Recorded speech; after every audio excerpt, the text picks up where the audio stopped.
क्या आप तैयार हैं आज की सुबह अपनी आत्मा और अपने शरीर को उसके हाथों में सुपुर्द करने के लिए? आज की सुबह वो आपसे कुछ कहना चाहता है। आज की सुबह वो अपने वचन के द्वारा आपसे बोलना चाहता है। वो कहना चाहता है कि जिसके कान हो वो सुन ले कि आत्मा कलीसिया से क्या कहता है। वो आपसे कहना चाहता है जिसके कान हो वो सुन ले कि परमेश्वर तुमसे क्या बात करना चाहता है। वो कहना चाहता है कि जो डाली मुझ में बनी रहती है वो बहुत सा फल लाती है। वो बताना चाहता है आपको कोई भूमंडल के सारे कुल के लोग परमेश्वर के द्वारा ही आशीष पाते हैं। वो बताना चाहता है कि दया परमेश्वर की है, अनुग्रह परमेश्वर का है, चंगाई परमेश्वर की है, करुणा परमेश्वर की है, सामर्थ परमेश्वर की है और पृथ्वी और जो कुछ उसमें है वो यहोवा का है। आज की सुबह अपने आप को जांचिए, अपने आप को परखिए। आज की सुबह उससे बातें करिए, यशायाह के समान उससे बातें करिए। मूसा के समान आप परमेश्वर से कह सकते हैं, प्रभु मैं तो बोलने में भद्दा हूं। Thank you father, thank you Jesus. आप यहोशू के समान कह सकते हैं, प्रभु मैं कैसे तेरी कलीसिया की चरवाही करूंगा, कैसे मैं इस बोझ को उठाऊंगा। हालेलुया। आप कह सकते हैं उस परमेश्वर से और पूछ सकते हैं, प्रभु ये बीमारी मेरे शरीर से कब दूर होगी, ये कर्ज मेरे जीवन से कब जाएगा, ये मलिनता और बैरभाव मेरे जीवन से कब नष्ट होगा। प्रभु मैं कब तेरे वचन की सेवकाई करूंगा, मैं कब तेरे वचन का प्रचार करूंगा, कब मैं प्रार्थना करूंगा और लोग चंगे होंगे। प्रभु कब होगा ऐसा, आप पूछ सकते हैं परमेश्वर से। यदि आप में से बहुत से ऐसे लोग हैं जो उसकी सेवा करना चाहते हैं और उसकी सेवा के लिए तैयार हो रहे हैं, आप पूछ सकते हैं अपने जीवन की कॉलिंग आज की सुबह परमेश्वर से। आप अपने मन में प्रार्थना करके पूछ सकते हैं, खुदा मैं तो तेरी खिदमत करना चाहता हूं, तेरी सेवा करना चाहता हूं, लेकिन मुझे बोलना नहीं आता, मैं कैसे तैयार हूं। जब आप परमेश्वर से पूछेंगे और उससे प्रार्थना करेंगे, वो आपको एक दर्शन दिखाएगा। वो अपने दासों को आपके सामने लाके खड़ा कर देगा, जिनके द्वारा आपके जीवन तैयार किए जाएंगे, जिनके द्वारा आप उन आत्मा की कटनी को काटेंगे जो पूले तैयार हो चुके हैं। Thank you father, thank you Jesus. आज के दिन की शुरुआत, आज की सुबह की शुरुआत उस परमेश्वर से बातें करने के द्वारा करिए। सबसे पहले प्रभु से बातें करिए, अपना जीवन उसके चरणों में लाके रखिए, अपनी आत्मा को उसके चरणों में लाके रखिए। उससे कहिए, I am nothing without you, my family nothing without you, we are nothing nothing without you my lord. उससे बातें करिए, अपना दिल दिमाग उसकी ओर लगाइए, उससे कहिए मुझसे बातें कर, मुझे अपना वचन सिखा। Thank you father, thank you Holi spirit. आइए कुछ पल के लिए अपनी आंखों को बंद करिए।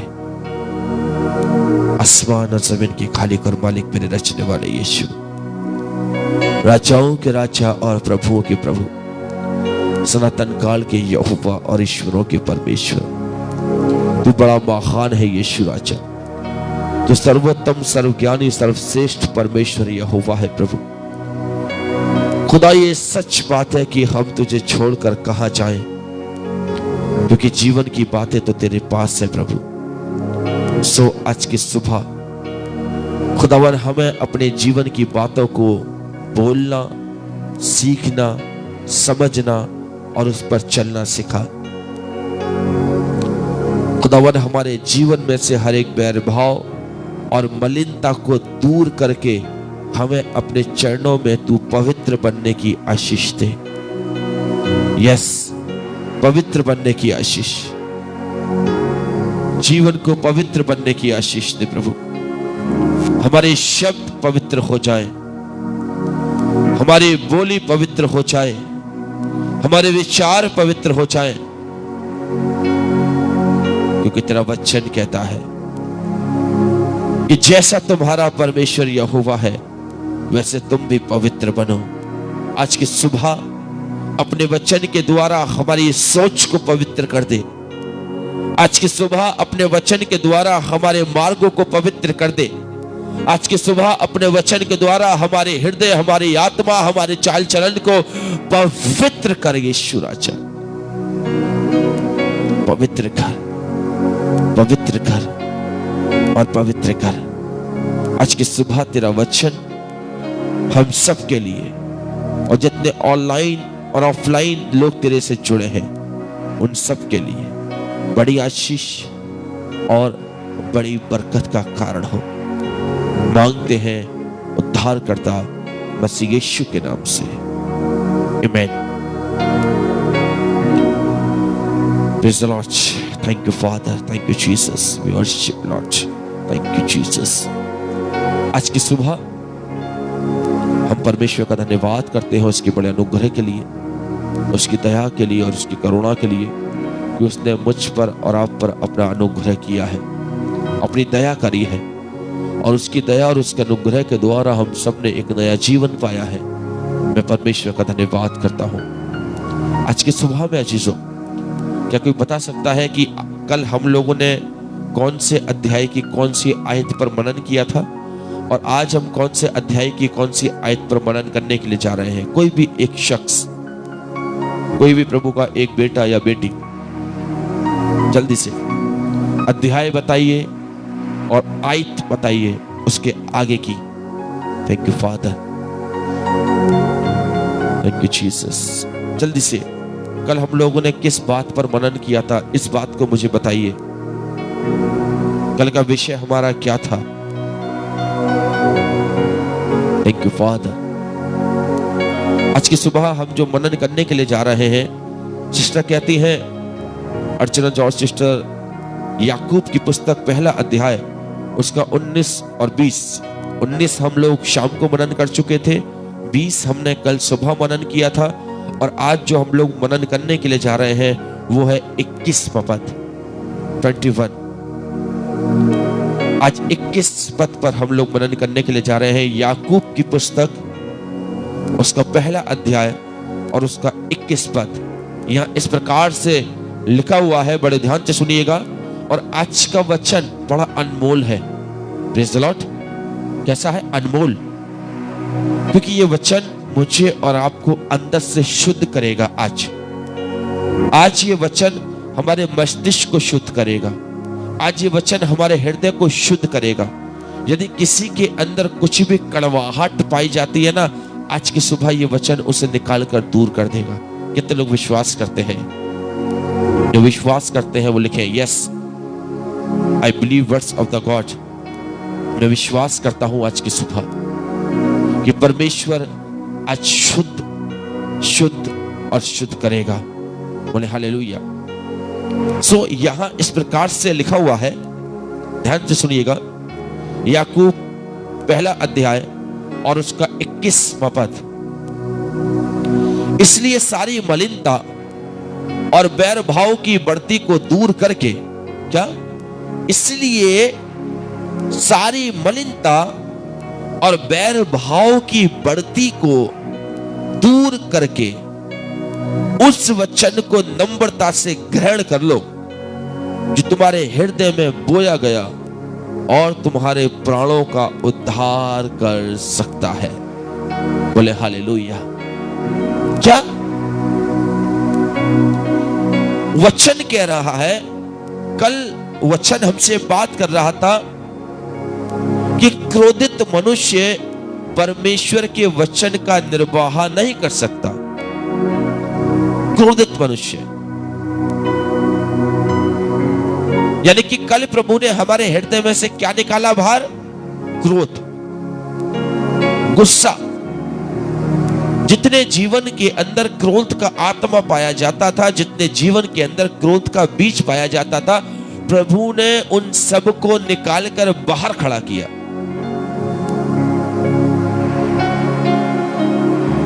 जो बीज शैतान क्रोध का मनुष्य के मन में बो रहा था, जब मनुष्य ने कल क्रोध के बारे में परमेश्वर का वचन सुना कि क्रोधित मनुष्य कभी प्रभु की सेवा नहीं कर सकता, क्रोधित मनुष्य कभी परमेश्वर के वचन का पालन नहीं कर सकता, क्रोधित मनुष्य परमेश्वर के द्वारा कभी आशीषित नहीं हो सकता। तो कल जितने जीवन के अंदर क्रोध का बीज था, प्रभु ने उस बीज को निकालकर बाहर फेंका। विश्वास करते हैं? आज जितने हृदय के अंदर बैर भाव और मलिनता, दो चीजें, आज प्रभु ये निकालकर बाहर करने के लिए जा रहा है। आज खुदा जो बैर भाव और मलिनता निकालकर बाहर करने के लिए जा रहा है, उसको बड़े ध्यान से सुनिए। मनुष्य के जीवन के अंदर ये चीजें बहुत ज्यादा पाई जाती हैं। क्या? सबसे पहली चीज बैर भाव, छोटा और बड़ा, हालेलुया, ऊंचा और नीचा। मनुष्य आज की सुबह में जितने लोग खुदावंद के वचन से जुड़े हैं, मैं आपको बताना चाहता हूं, बैर का मतलब कि किसी के विरुद्ध अपने मन के अंदर कुछ रखना। हालेलुया। आपके पास इतना धन नहीं है कि आप अपना घर 2 मंजिल बना सके, कोई दिक्कत वाली बात नहीं है। लेकिन यदि आपके पड़ोसी ने 2 नहीं 3 मंजिल का घर बना लिया, तो उसके प्रति शैतान हमारे मन के अंदर बैर को पैदा करना चालू कर देता है। कैसे ये तरक्की कर रहा है, कैसे ये आशीष पा रहा है, कैसे इसका जीवन बढ़ रहा है, कैसे इसके बच्चे तरक्की कर रहे हैं। यदि किसी दूसरे का बच्चा आपके बच्चों से पीछे चल रहा है, तो सामने वाला इंसान आपसे बैर रखना चालू कर देगा, आपके बच्चों से बैर करना चालू कर देगा। अपने बच्चे से बोलेगा उसके बच्चों से बात मत करो। क्या है ये? बैर। बोले हालेलुया। जब कोई इंसान आपसे आगे नहीं बढ़ पाता, वो आपसे पीछे रह जाता है, आशीषों में पीछे रह जाता है, बरकतों में पीछे रह जाता है, उद्धार में पीछे रह जाता है, इज्जत में पीछे रह जाता है, तो सामने वाले इंसान के मन में शैतान बैर के बीज को पैदा करना चालू कर देता है। जलन, कुड़न, कुड़ना देखकर जलना,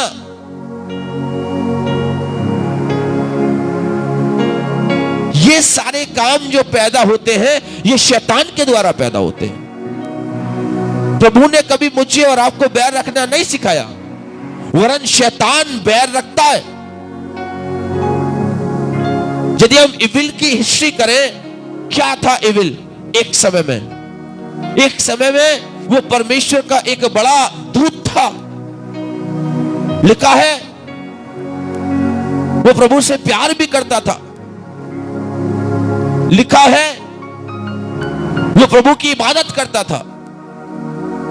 जब वो अपने पंखों का फैलाता था, लिखा है उसमें से बहुत मधुर आवाजें निकला करती थी। लेकिन एक समय ऐसा आया उसके अंदर कि उसके मन में बैर आने लगा। नीच की भावना आने लगी। और जिस समय इविल के अंदर वो ऊंच नीच की भावना आई ना, कि मैं भी परमेश्वर के तुल्य होना चाहता हूं, मैं भी उसके बराबर होना चाहता हूं, उसी समय परमेश्वर ने उसको उठाकर स्वर्ग में से नीचे फेंक दिया। उसके साथ जितने लोग थे जिनके अंदर बैर भाव का आत्मा आया, ऊंच नीच का आत्मा आया, खुदा ने उन सबको भी उठाया और उसकी पूरी सेना को फेंक दिया। क्यों? क्यों उसने अपने से अलग किया? क्यों उसने ऊपर से उठाकर नीचे फेंका? क्योंकि बैर रखने वाला मनुष्य परमेश्वर की सेवा और उसके वचन का निर्वाह नहीं कर सकता। बैर रखने वाला मनुष्य दूसरे के लिए आशीष का कारण नहीं हो सकता। बैर रखने वाला मनुष्य, मन में कपट रखने वाला मनुष्य, मन में जलन रखने वाला मनुष्य कभी खुदा के द्वारा उसकी बरकतों में शामिल नहीं हो सकता। तभी कहते हैं ना, कभी किसी के लिए गलत मत बोलो। तभी कहते हैं कभी किसी के लिए गलत मत सोचो। तभी कहते हैं कभी किसी के गलत करने के लिए अपने कदम मत उठाओ। आजकल हम लोग बड़ी नॉर्मल तरीके से बोल जाते हैं, ये ऐसा, वो वैसा, फलाना ऐसा, ढिमकाना ऐसा। क्यों? यदि आप किसी के लिए अपने मुंह से गलत शब्द बोल रहे हैं तो इसका मतलब है कि आप अपने मन में उसके प्रति बैर रख के घूम रहे हैं। यदि आप किसी के लिए, चाहे अपने रिश्तेदारों के लिए या अपने पड़ोसी के लिए या अपने यार दोस्तों के लिए या अपने कलीगों के लिए, यदि आप उनके लिए अपने मुंह से गलत शब्दों को निकाल रहे हैं, उनके लिए गलत सोच रहे हैं, इसका मतलब कि शैतान ने आपके मन के अंदर बैर का आत्मा पैदा कर दिया है। और जब तक वो बैर आपके हृदय के अंदर बना रहेगा, you can not receive the Holi healing. जब तक वो बैर आपके हृदय में रखा रहेगा, आप परमेश्वर की आशीष को ले नहीं सकते। नथिंग। बोले हालेलुया। क्यों? क्योंकि प्रभु क्या कह रहा है? आज की सुबह एक और चीज मैं आपको बताऊं, सुनिए। शैतान जिस बीज को बोता है, मैंने कल भी इस बात को बताया था और आज मैं दोबारा उस चीज को रिपीट करता हूं, क्योंकि कल का और आज का वचन दोनों एक दूसरे से एडिट है। एक मैंने कल आपको एग्जाम्पल दिया था, क्या? एक बीज और एक गमला। यदि आपने एक बीज एक गमले के अंदर बोया है और उसके अंदर खाद और पानी निरंतर पड़ रहा है, वो बड़ा होगा। वो धीरे धीरे धीरे धीरे धीरे धीरे धीरे धीरे करके बढ़ेगा बढ़ेगा बढ़ेगा बढ़ेगा बढ़ेगा। वो बीज बीज ही नहीं रहेगा, परंतु क्या होगा? एक पौधा बनेगा, फिर और बड़ा होगा, फिर और बड़ा होगा। एक समय वो इतना बढ़ता चला जाएगा कि जो उसकी जड़ें हैं ना, वो पूरे गमले के अंदर फैल जाएंगी और उस गमले में फिर उस बीज के अलावा या उस पेड़ के अलावा कुछ और दिखाई नहीं देगा। सेम ऐसे ही क्रोध का और बैर भाव का बीज है, वो हमेशा बढ़ता है। यदि आपने उसे नहीं निकाला है, वो बढ़ेगा। Praise the Lord. और वही बात तो यह वचन भी कह रहा है। वचन कह रहा है, बड़े ध्यान से सुनिए आप, याकूब 1:21 में कह रहा है कि सारी मलिनता और बैर भाव की बढ़ती, क्या? बैर भाव की बढ़ती, यानी कि बैर आपके अंदर है तो वो बढ़ रहा है, कम नहीं हो रहा, बढ़ती, इंक्रीज। यदि शैतान ने एक छोटी सी बात के लिए आपके मन के अंदर बैर पैदा किया है, वो इंक्रीज हो रहा है। आज वो बैर किसी के लिए इतना सा था, कल इतना हुआ, परसों इतना हुआ, तरसों इतना हुआ, दिन प्रतिदिन उस बैर का साइज बढ़ रहा है। वो बैर का जो बीज है ना, उसकी जड़ें पूरे गमले के अंदर फैल रही हैं। फैल क्यों रही हैं? क्योंकि आप उससे नहीं रोक रहे हैं। बीज आपने बोया है बैर का, और शैतान उसके अंदर खाद और पानी डाल रहा है। हालेलुया। आप किसी से बैर रख रहे हैं, शैतान आपको और उकसा रहा है, और भड़का रहा है, और आपके मन में उसके प्रति कपट, ईर्ष्या और जलन पैदा कर रहा है। यानी कि वो खाद और पानी वाला काम कर रहा है शैतान, और मनुष्य इस बात को नहीं समझ पा रहा। जब मनुष्य को चुगली करने का मौका मिलता है, वो खुलेआम करता है। उसको झूठ बोलने का मौका मिलेगा, खुलेआम करेगा। किसी से जलने का मौका मिलेगा, खुलेआम जलेगा। वो इस चीज को नहीं समझ पा रहा कि शैतान आपको किस रूप में इस्तेमाल कर रहा है। हालेलुया। आप उसकी चाल और उसकी योजनाओं को नहीं समझ पा रहे, और जो मनुष्य उसकी योजना को, उसकी चाल को नहीं समझ पा रहा, और जो इस चुंगल में फंसा हुआ है, आज की सुबह में आपको बताना चाहता हूं, यदि आपने ये बीज अपने हृदय से निकालकर, अपने गमले से निकालकर बाहर नहीं फेंका, तो एक समय इसकी जड़ें इतनी भर जाएंगी, इतनी बिखर जाएंगी, इतनी लार्ज हो जाएंगी कि आपका परिवार भी उसके चपेट में आ जाएगा। हो सकता है आज केवल आप उसकी चपेट में हैं, लेकिन यदि आपने उसको नहीं रोका, आपने उसकी बैर को जो आपके हृदय में शैतान ने बो दिया है, यदि आपने उसे निकालकर बाहर नहीं फेंका, मैं आपको बताऊं, आने वाला समय बहुत गंभीर है। आप बैर के साथ रहकर खुदा की खिदमत नहीं कर सकते। यदि बैर रखकर, मलिनता रखकर आप इस संसार में चल रहे हैं, मैं आपको बताऊं, आप चलते रहेंगे, चलते रहेंगे, चलते रहेंगे, मंजिल कभी पा नहीं सकते। निशाने की ओर दौड़ तो रहे हैं, लेकिन जितना दौड़ेंगे निशाना उतना ही आपसे दूर होता चला जाएगा। क्यों? क्योंकि आप उस निशाने के लिए खुदा का आत्मा लेके नहीं दौड़ रहे हैं। आप अपने मन में बैर, मलिनता, कपट, ईर्ष्या, बैर भाव, इन सब को लेके दौड़ रहे हैं। और जो मनुष्य इन सब चीजों को लेके दौड़ रहा है, मैं आपको बताऊं, वो कभी भी अपनी मंजिल प्राप्त नहीं कर सकता। बोले हालेलुया।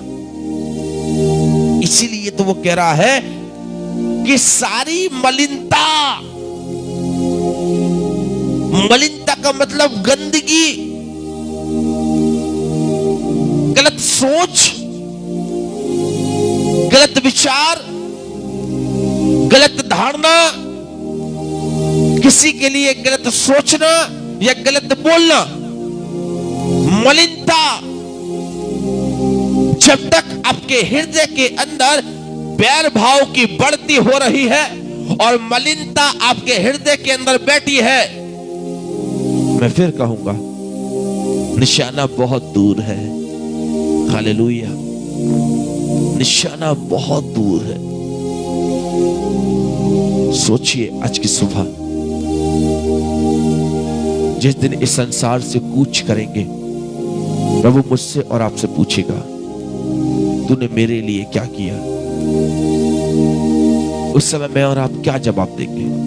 क्या ये कहेंगे कि प्रभु मैंने तो बैर भाव रखा? क्या ये कहेंगे प्रभु मैंने ईर्ष्या रखी, घमंड किया? प्रभु मैंने तो दूसरे को देखकर लालच किया? प्रभु मैंने तो अपने पड़ोसी को देख के जला, अपने रिश्तेदारों को देख के जला? प्रभु मैंने तो सारे कपट अपने मन में संभाल के रखे? क्या ये कहेंगे उससे? कहेंगे, सोचिए जवाब, वो बस एक सवाल है, तूने मेरे लिए क्या किया? तूने मेरे लिए क्या किया? क्या होगा आपका जवाब? क्या मैं और आप जब अपना हृदय उसके सामने रखेंगे, क्या मलिनता को दिखाएंगे, बैर भाव को दिखाएंगे, ईर्ष्या दिखाएंगे, घमंड दिखाएंगे? क्या दिखाएंगे उसको? क्योंकि जहां बैर भाव है वहां वचन नहीं हो सकता कभी भी। जब तक वो बैर भाव दूर नहीं होगा तब तक वचन की आशीष नहीं आ सकती कभी भी। जब खुदा आपकी लाइफ को खोल के देखेगा ना, क्या निकलेगा उसके अंदर? कपट, घमंड, ईर्ष्या। जिन जीवन के अंदर बैर भाव और मलिनता है। पता है वो जीवन कैसे है? मैं आपको बताता हूं। निकालिए मेरे साथ पढ़ने के लिए मत्ती की इंजील उसका 23 अध्याय। Matthew chapter 23 and the verse is 27। मत्ती की इंजील उसका 23 अध्याय और 23 अध्याय के 27 पद में यहां इस प्रकार से लिखा हुआ है, मैं आपके साथ पढ़ूंगा। हे कपटियों, शास्त्रियों, फरीसियों, तुम पर हाय। क्या? हे कपटी शास्त्रियों, फरीसियों, तुम पर हाय, तुम चूना फिरी हुई कब्रों के समान हो, जो ऊपर से तो सुंदर दिखाई देती है, परंतु भीतर मुर्दों की हड्डियों और सब प्रकार की मलिनता से भरी है। हालेलुया। किसका एग्जाम्पल दिया यीशु ने? एक कब्र का। कब्र में कैसे मैं आपको समझाऊं?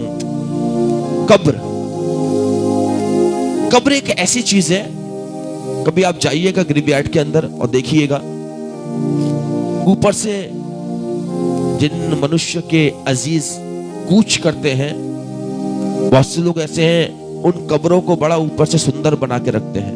किसी ने पत्थर लगा के पक्की कराया, क्रॉस लगाई, आयत लगाई, ऊपर से बड़ा चूना पोता, अच्छे अच्छे सुगंधित पात्र उसमें डालते हैं, बड़ा अच्छी तरीके से मेंटेन करके रखते हैं। लेकिन उस कब्र के अंदर की हकीकत क्या है? हकीकत यह है कि जब मनुष्य कब्र के अंदर पहुंचता है तो उसके शरीर में से दुर्गंध आने लगती है, बदबू। तभी तो मार्था और मरियम कह रही थी कि हे प्रभु, हमारे भाई को मरे हुए 4 दिन हो चुके हैं, उसके अंदर से तो अब दुर्गंध आती होगी। ये कब्र का हाल है। और वही बात यहां पर लिखी भी जा रही है, परंतु भीतर मुर्दों की हड्डियां और सब प्रकार की मलिनता से भरी है। क्या? कब्र जो अंदर से भरी है वो हड्डियों से भरी है। कब्र जो अंदर से भरी है वो बदबू से भरी है। कब्र जो अंदर से भरी है वो सारी की सारी मलिनता से भरी है। ये यीशु कह रहा है। किन से कह रहा है? उन शास्त्रियों से, उन फरीसियों से जो ऊपर से बहुत सुंदर दिखाई देते हैं, शरीर बहुत सुंदर दिखाई दे रहा है, वस्त्र बहुत सुंदर दिखाई दे रहे हैं, लेकिन अंदर का हाल क्या है? वचन कहता है ना कि वो दूर से तुम्हें जांच लेता है, वो दूर से तुम्हें पहचान लेता है। बोले हालेलुया। हम वचन के अंतिम पड़ाव में हैं। यदि कोई अपना प्रार्थना का निवेदन डालना चाहता है, आप जल्दी से शेयर कर सकते हैं। अंदर क्या हाल है? हड्डियां, बदबू, दुर्गंध। किसके अंदर? कब्र के अंदर। आज अपने अंदर झांक के देखो। हालेलुया। खुशबू सेंट से नहीं, अच्छे कर्मों से आती है। Praise the Lord. क्या?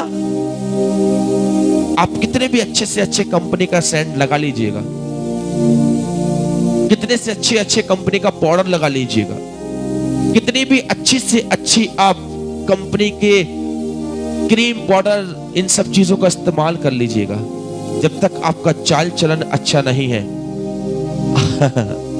समझ जाइए मैं क्या कहना चाह रहा हूं। जब तक आपका चाल चलन अच्छा नहीं है, आपकी आत्मा से कभी खुशबू नहीं आ सकती। ध्यान से सुनिए, जब तक आपका मस्तिष्क अच्छा नहीं है, आपके चाल चलन से कभी भी सुगंध नहीं आ सकती। ऊपर से कितने भी अच्छे वस्त्र पहन लो, कितने भी अच्छे साबुन से नहा लो, जब तक आत्मा अच्छी नहीं है, विचार अच्छे नहीं है, हृदय अच्छा नहीं है, आप कभी भी उस खुशबू को रिसीव नहीं कर सकते। गीत के लिखने वाला कहता ना, बड़ी अच्छी बात कहता है वो, इत्र के समा है तेरा नाम, खुशबू फैलाता है जहां में। इत्र के समा है तेरा नाम, खुशबू फैलाता है जहां में। तंगी मुसीबत और बदनामी में, तंगी मुसीबत और बदनामी में, बना खुशबूदार तेरे समान। क्या? इत्र के समान है तेरा नाम, खुशबू फैलाता है जहां में। कौन सा है वो नाम? कौन है वो खुशबू फैलाने वाला शख्स? यीशु नाम, यीशु नाम, यीशु नाम। जिस दिन यीशु नाम को हम अपने हृदय के अंदर ले आएंगे, जिस दिन यीशु नाम को अपने हृदय में ले आएंगे, जिस दिन यीशु नाम की सामर्थ को अपने हृदय में ले आएंगे, उस दिन बैर भाव बाहर चला जाएगा। जिस दिन यीशु आएगा उस दिन कलेश बाहर चली जाएगी। जिस दिन यीशु आएगा उस दिन चंगाई आएगी। जिस दिन यीशु आएगा उस दिन जीवन की मलिनताएं दूर हो जाएंगी। जिस दिन यीशु आएगा उस दिन चमत्कार होना शुरू हो जाएंगे। जिस दिन यीशु आएगा, यीशु आया बीमारी बाहर, यीशु अंदर बीमारी बाहर, यीशु अंदर बैर भाव बाहर, यीशु अंदर चमत्कार भी अंदर। यीशु, यीशु, यीशु। आज की सुबह जांचिए और परखिए कि मैं और आप किन मलिनता और बैर भाव को अपने साथ लेके घूम रहे हैं। यदि आज की सुबह हम बैर भाव, मलिनता और कपट अपने साथ लेके घूम रहे हैं, मैं आपको बताना चाहता हूं, छोड़ दीजिए आज की सुबह। Live it. उस बैर से कहिएगा, उस घमंड से कहिएगा, उस ईर्ष्या से कहिएगा, आज से मैं तेरी सेवा नहीं, अपने प्रभु की सेवा करूंगी।